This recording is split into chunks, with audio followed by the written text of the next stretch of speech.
Ja. Undskyld, jeg er hvad? Ja, ja. Nej.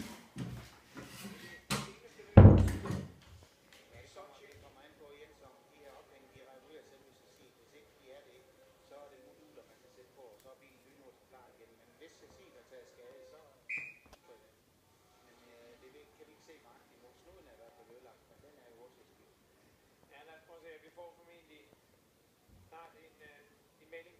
Og nu får vi lige en forklaring på, hvorfor det var så vigtigt at få en god tid i banken for Hamilton. Ja. Fordi nu kan han bare sidde derinde, og for hvert minut, der går, ja, det er så rødt flag, så det er sat i stå nu, men han skal ikke have stress. Kommer der mere vand nu, jamen så har han den bedste tid. Her får vi den her. Så jeg ser, at det er fordi, han rammer kørslen på indersiden, og det er ligesom, gør bilen roligt.